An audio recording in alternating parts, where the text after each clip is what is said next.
Bismillahirrahmanirrahim. Assalamualaikum warahmatullahi wabarakatuh.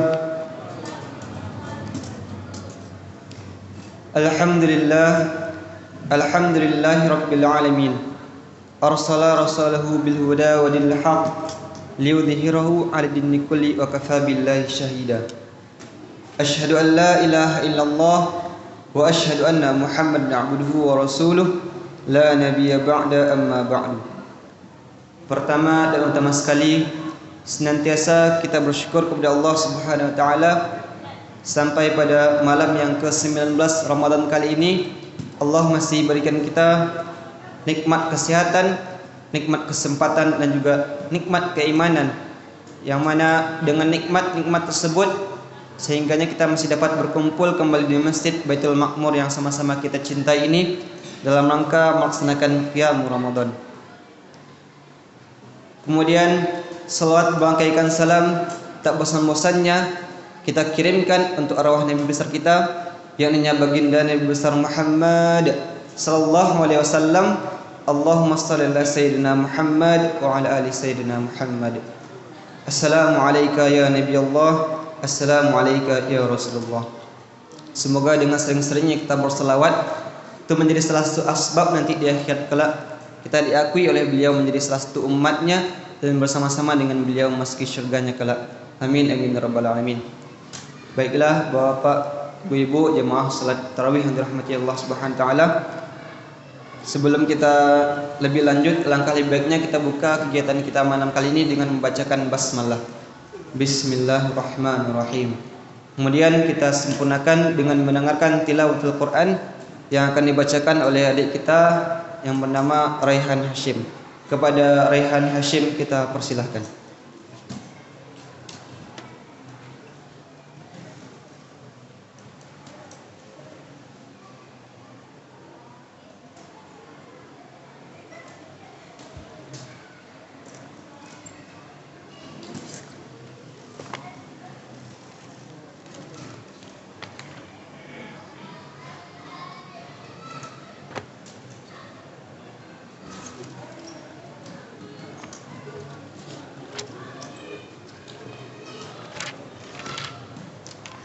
Assalamualaikum warahmatullahi wabarakatuh.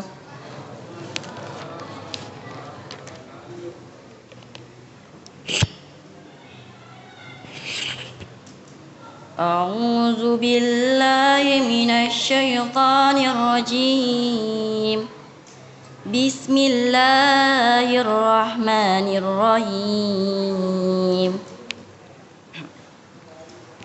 Ar-Rahman 'allamal Qur'an khalaqal insan 'allamahul bayan asy-syamsu wal qamaru bihusban wan najmu wasy-syajaru yasjudan was-samaa'a rafa'aha wa wada'al mizan alla tatagaw fil mizan wa aqimul wazna bil qisti wa la tuksirul mizan wal arda wada'aha lil anam fiha fakyatun wa nakhlu zatul akmam wal habbu dzul asfi war raihan fabi'ayyi ala'i rabbikuma tukazziban. Khalaqal insana min salsalin kal fakhar wa khalaqal janna min marijim min nar fabi'ayyi ala'i rabbikuma tukazziban. Shadaqallahul azim. Assalamualaikum warahmatullahi wabarakatuh.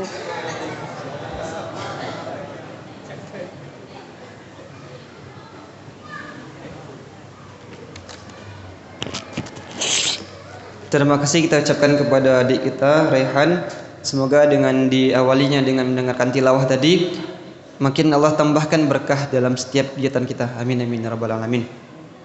Selanjutnya langsung saja mari kita dengarkan tausiah ataupun siraman rohani yang pada malam kali ini akan disampaikan oleh Ustadz kita yang bernama Al-Ustadz Dr. Zulfan SHI MH.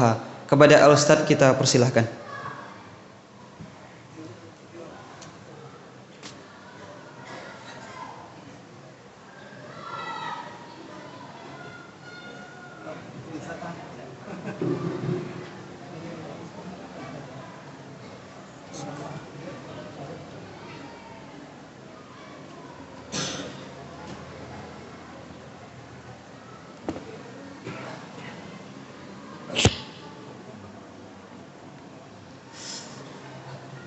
Na'udzu billahi minasyaitonir rajim.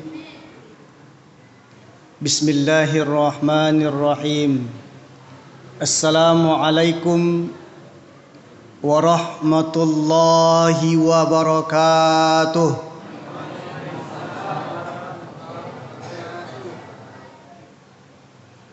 Alhamdulillah. Alhamdulillahilladzi nahmaduhu wa nasta'inuhu wa nastaghfiruh wa na'udzu billahi min syururina wa min sayyiati a'malina may yahdillahu fala mudhillalah wa may yudlilhu fala hadiyalah. Ashhadu an la ilaha illallah wahdahu la syarikalah wa ashhadu anna Muhammadan abduhu wa rasuluh sallallahu alaihi wasallam alladzi la nabiyya ba'da. Yang sama-sama kita muliakan bapak-bapak, ibu-ibu, para orang tua kita, tokoh masyarakat, alim ulama, cadiak pandai, suluh bendang dalam nagari. Selanjutnya para remaja, anak-anak kami, hadirin wal hadirat yang dirahmati oleh Allah. Puji dan syukur mari selalu dan senantiasa kita haturkan kehadirat Allah Subhanahu wa ta'ala. Karena syukur alhamdulillah sampai malam hari ini Allah masih berikan kita kekuatan, kesehatan dan kesempatan sehingga kita dapat menunaikan di antara kewajiban-kewajiban yang telah Allah berikan kepada kita. Alhamdulillah baru saja kita laksanakan sholat Isya secara berjamaah. Dan siang hari tadi sudah selesai kita laksanakan kewajiban puasa Ramadan. Allah nang kabarawa poso bo. Allah nanka 8 baleh bu. Ya 8 baleh. Kontah berbeda bagai ya. Awak 8 baleh akhirnya di ibu risiko baru 6 baleh kan. 8 baleh bu. Lah cocok namanya. Cocok di muka jo di belakang. Kecil apa-apa siko 8 baleh tadi. Di belakang pasti samu. Syukur alhamdulillah.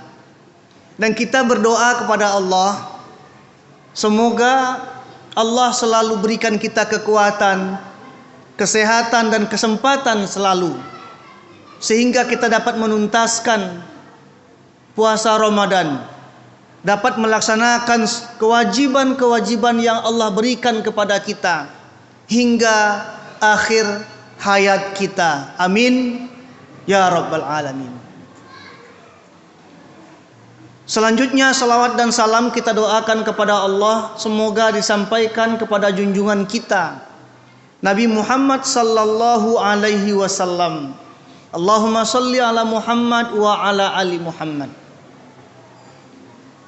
Bapak Ibu sidang jemaah tarawih yang dirahmati oleh Allah, untuk paulang-ulang kaji paisi waktu menjalang awak salat tarawih, kita akan coba membahas firman Allah Subhanahu wa taala dalam surah Al-Baqarah pada ayat ke-168 dan ayat 172. Dalam ayat 168 dari surah Al-Baqarah Allah katakan, Na'udzubillahi minasyaitonir rajim. Bismillahirrahmanirrahim. Ya ayyuhan nas kulu mimma fil ardi halalan thayyiba wa la tattabi'u khutuwatis syaitan innahu lakum aduwwum mubin. Selanjutnya di ayat ke-174 Allah katakan, Na'udzubillahi minasyaitonir rajim. Ya ayyuhalladzina amanu kulu min thayyibati ma razaqnakum washkuru lillah in kuntum iyyahu ta'budun. Bapak Ibu sidang jemaah tarawih yang dirahmati oleh Allah, dari dua ayat yang hampir berdekatan di surah Al-Baqarah tersebut, Allah perintahkan. Yang pertama redaksinya menyeru kepada seluruh manusia. Ya ayyuhan nas, seluruh manusia. Kulu mimma fil ardi halalan thayyiba. Makanlah olehmu apa saja yang ada di muka bumi, halal lagi baik. Sementara di ayat yang ke-174 seruan Allah tertuju kepada khusus orang-orang yang beriman. Apa yang diseru oleh Allah? Ya ayyuhalladzina amanu kulu min thayyibatin. Makanlah olehmu apa-apa yang baik-baik. Ternyata ketika menyeru kepada orang-orang yang beriman, Allah tinggalkan kata-kata halalan. Menyeru kepada semua manusia, Allah panggil, Ya ayyuhan nas kulu mimma fil ardi halalan thayyiba. Ternyata kewajiban perintah mengkonsumsi yang halal sebenarnya ditujukan kepada semua manusia, demi kemaslahatan manusia itu sendiri. Sementara kepada orang-orang yang beriman sengaja tidak digunakan oleh Allah kata-kata halal. Para ulama menjelaskan kenapa dalam seruan kepada orang-orang yang beriman tidak menggunakan kata-kata halal. Karena yang diminta itu orang beriman. Kalaulah orang beriman dan disuruh anda mana dikecekkan kainyo yang halal. Yang halal tulah jadi kemestian de inyo. Yang halal tu kewajiban de inyo, tidak perlu disuruh-suruh lah. Tetapi ditambahkan oleh Allah yang toiban lagi. Yang halal sudah pasti, namun tambahkan nan elo-elo, jangan sembarang makan, yang bermanfaat, yang membawa maslahat, yang indah membawa kemudaratan. Pada intinya di kedua ayat ini perintah untuk mencari dan mengkonsumsi rezeki, konsumsi makanan yang dihalalkan oleh Allah Subhanahu wa taala. Artinya Allah larang awak untuk mengkonsumsi kebalikan yang diharamkan. Kalau arti halal menurut para ulama, kullu syai'in la yu'aqabu alaihi bisti'malih. Apa saja yang tidak diiqab oleh Allah kalau awak menggunakannya, kalau awak memakannya. Itu yang dikatakan oleh halal. Sebaliknya yang haram itu apa saja yang kalau awak pakainya, kalau awak makannya, kalau awak lakukannya itu diiqab, diazab, diberi ancaman oleh Allah Subhanahu wa taala. Nah kini bah caranya awak mencari untuk menentuan ma yang halal, ma yang haram. Kira-kira mana banyak yang halal pada yang haram, Bu? Dari apa yang diagi rezeki di Allah ke awak, kau mana banyak yang halal pada yang haram? Banyak non halal. Allah yang menjadikan apa-apa yang di langit, apa-apa yang di bumi untuk manusia semuanya. Lebih banyak Allah jadikan yang halal untuk awak dibandingkan yang haram. Tapi ada orang mengecek, untuk mencari yang haram saya susah Ustaz. Apalagi mencari yang halal. Itu terlampau picik, terlampau sampi pangana itu mah. Baca rijo yang haram lah. Untuk mencari yang haram saya susah. Apalagi yang di mana tuh? Kemana akan dicarinya? Sampai mencari yang salah.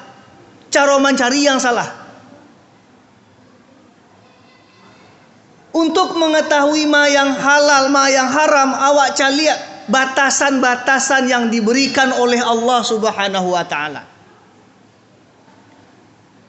Ma yang dikatakan halal, ma yang tidak dilarang di Allah, ma yang tidak diharamkan di Allah, pasti semuanya itu halal. Jadi ma yang dikecualikan di Allah saja.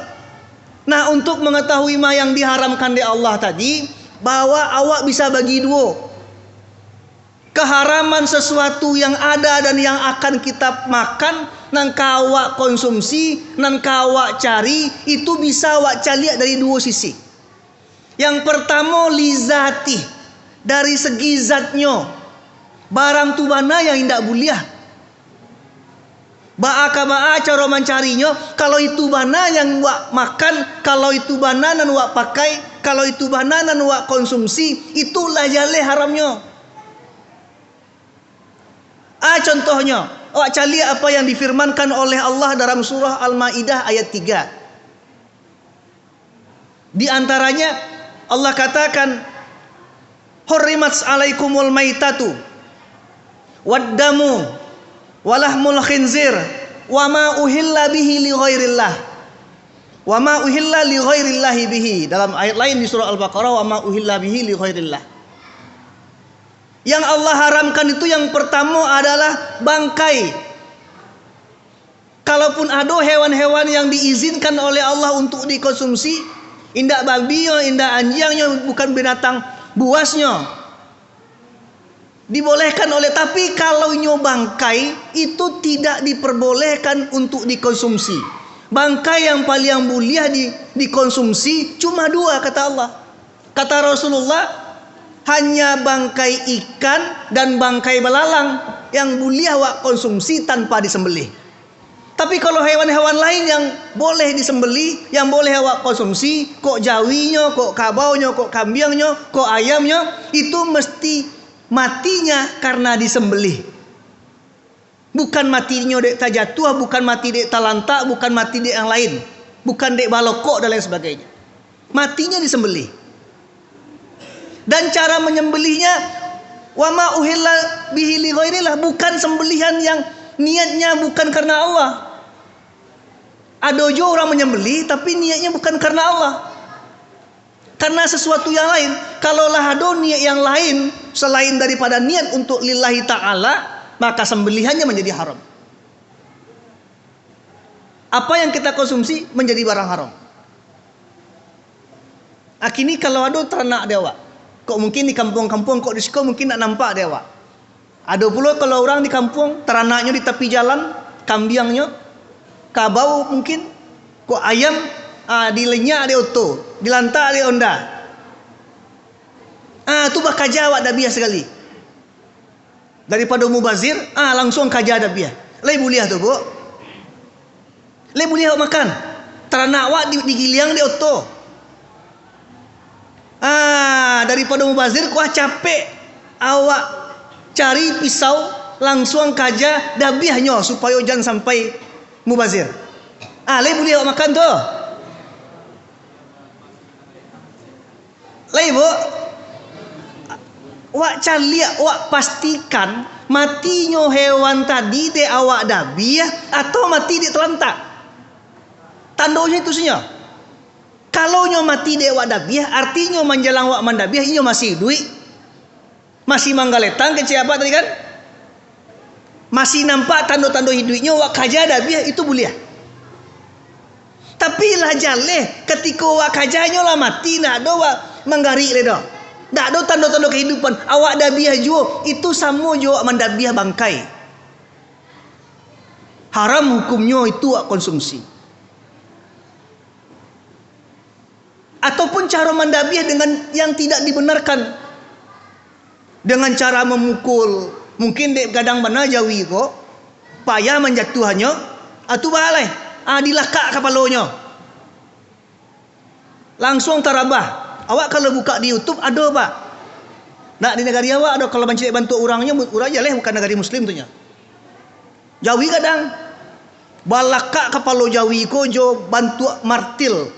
Kau dia awak martil tu untuk parabah dindiang, parabah tonggak. Kan itu pak tukang bekerja tu mah untuk maruntuhan dindiang yang ingin direhab rumahnya. Pakai kini memang dipakainya untuk malakak kepala Jawi. Jawi ko kadang nya dak kabek pada pandai-pandai mengabek. Kabek kaki ko kena taman pula. Apa caranya? Dilakak kepala Jawi ko. Jo martil sakuek-kueknya. Sekali lakak langsung rabah.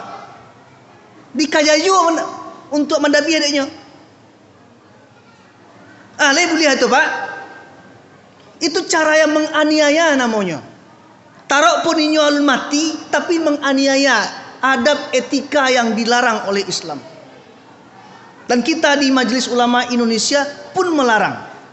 Kalau cara modernnya, cara malakak kepala Jawi itu, cara modernnya yang dikerajokan orang, itu untuk Jawi-Jawi nang gadang.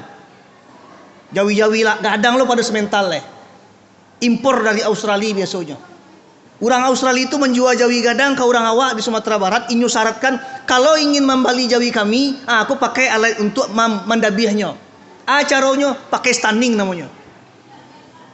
Standing tu bantu basi bule ditakan langsung ada tekanan ke kepala. Dilakaan di kaniang Jawi.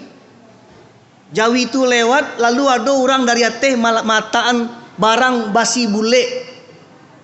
Ibarat pistol di takanan ini tidak peluru tapi ada hantaman. Nah itu alai gunanya apa? Supaya orang murah mendabiah. Rabah Jawi kaja langsung dabiah. Itu cara yang dibuat di orang Australia dulu dilakukan di awak di Siko. Sebagian rumah potong hewan untuk rumah potong yang mengimpor Jawi dari Australia.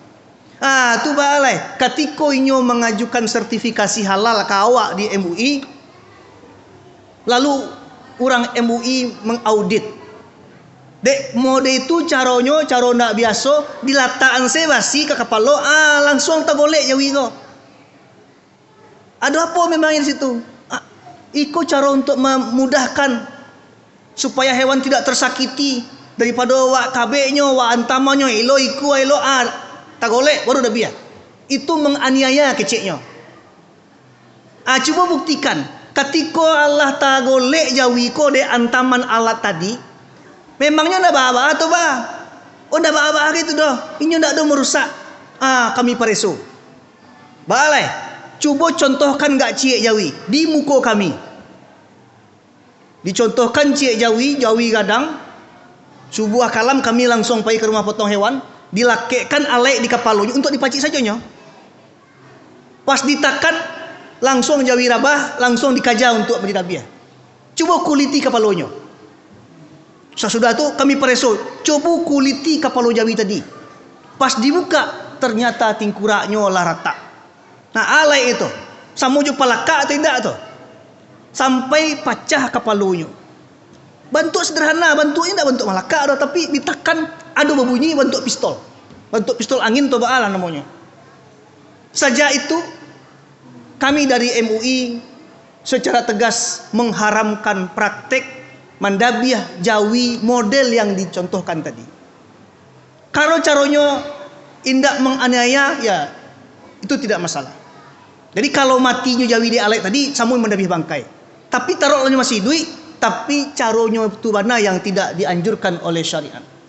Bapak Ibu sidang jamaah tarwih yang dirahmati oleh Allah. Sudah hampir 20 menit, sedikit lagi, terakhir.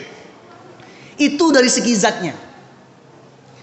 Yang kedua, untuk mengetahui barang yang awak konsumsi itu boleh atau tidak boleh, tidak saja dari segi zatnya, tetapi juga dari segi cara awak mendapatkan barang yang awak konsumsi tadi. Barangnya halal, zatnya boleh, tapi caranya apa? Caranya mengambil hak orang lain dengan cara batil, merampas hak orang lain, atau cara-cara lain. Para ulama meringkas dengan istilah maghrib. Apakah cara untuk memperoleh harta, memperoleh barang yang awak ambil kok caranya maghrib atau tidak? Atau maghrib. Maghrib itu kependekan dari maisir, gharar, riba.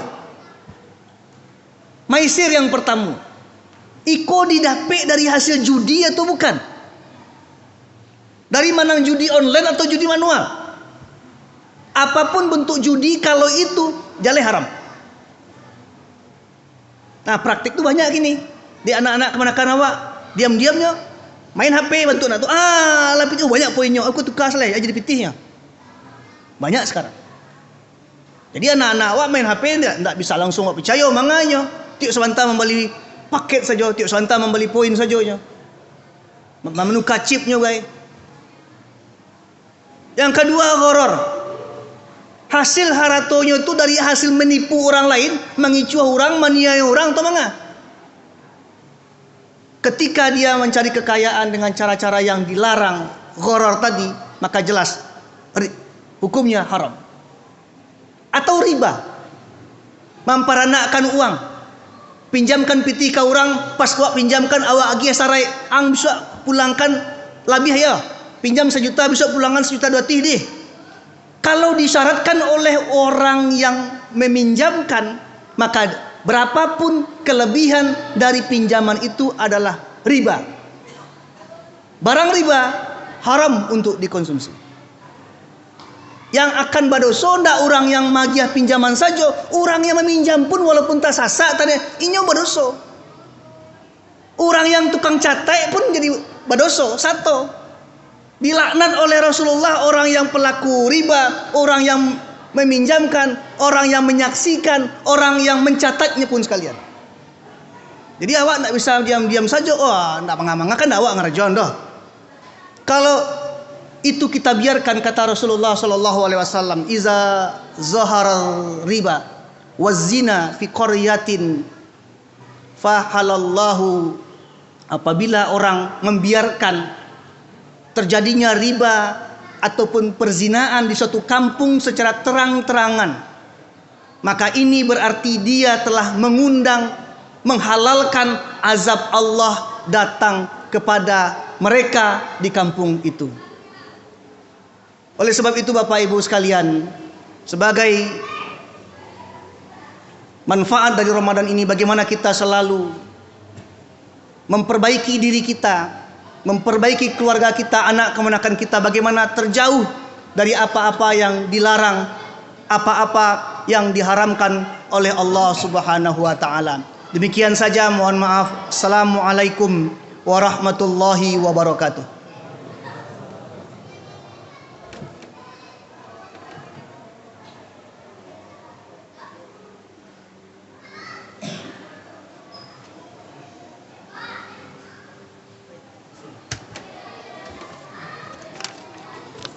Terima kasih banyak kita ucapkan kepada Ustaz. Semoga apa yang beliau sampaikan tadi dapat menambah ilmu kita, meningkatkan keimanan kita, dan juga dapat kita aplikasikan dalam kehidupan kita sehari-hari. Amin amin ya rabbal alamin. Sebagai tambahan informasi Bapak Ibu, untuk uang masuk kita pada malam kemarin, pembangunan Rp168.000, anak yatim Rp220.000, MDTA Rp87.000, sosial Rp107.000, dan infak subuh Rp543.000. Jadi total pendapatan kita pada hari kemarin yaitu berjumlah Rp1.125.000. Kemudian untuk kultum subuh besok insyaallah akan diisi oleh Ustaz kita Hendra Saprianto SEK MA. Dan untuk ceramah besok malam insyaallah kepada Ustaz Dr. Mursal MAG. Baiklah, mungkin itu yang dapat kita sampaikan pada kesempatan kali ini. Marilah kita tutup dengan baca hamdalah. Alhamdulillahirabbil alamin, dan kita sempurnakan dengan doa kafaratul majlis. Subhanakallahumma wa bihamdika asyhadu an la ilaha illa anta nastaghfiruka wa atubu ilaik. Wabillahi taufiq wal hidayah. Wassalamualaikum warahmatullahi wabarakatuh.